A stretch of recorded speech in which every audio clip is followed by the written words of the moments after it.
So one of the career goals of a visual designer or a UX designer, I guess, is to build their own design system, right? Absolutely. You recently wrote a blog post about why you should not do that. And we've been discussing it a bit.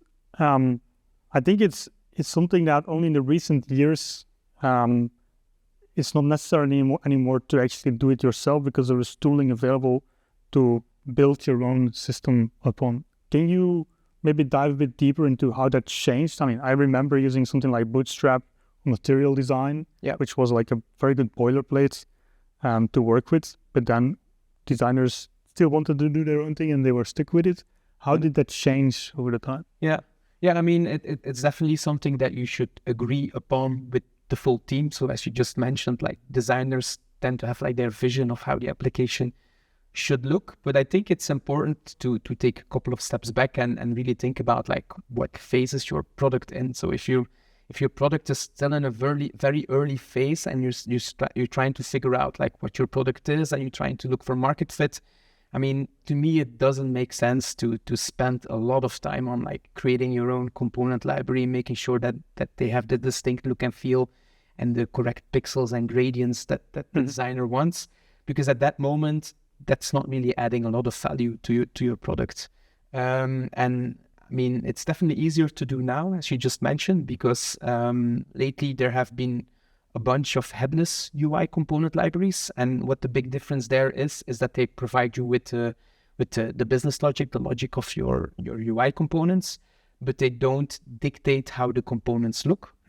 And with tools like shadcn, for example, shadcn UI, you can really like install a specific version of a component in your code base. It looks really nice out of the box.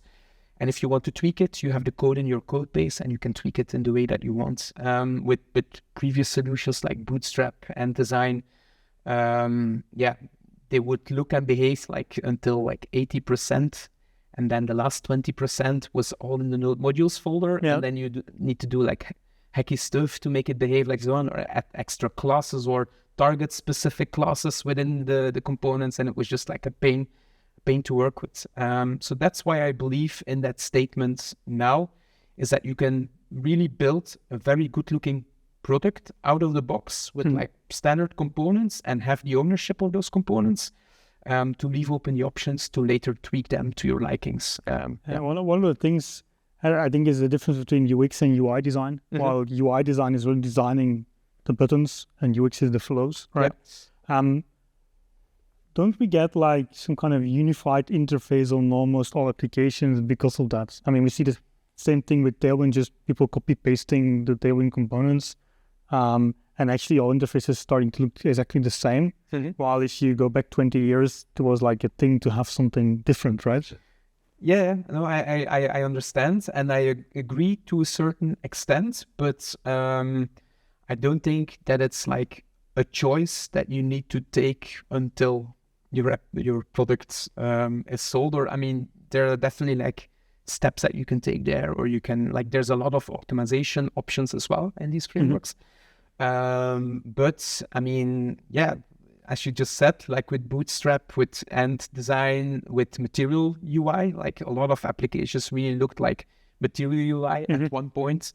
I think we had the same issues there. Absolutely. So it's just, but you didn't necessarily have like the options to make them look very differently. You had the options to theme them a little bit, and that was it. With these components that you check into your code base, you could potentially like completely change the way that they look and behave, but you have a nice entry point to start with. Yeah, cool.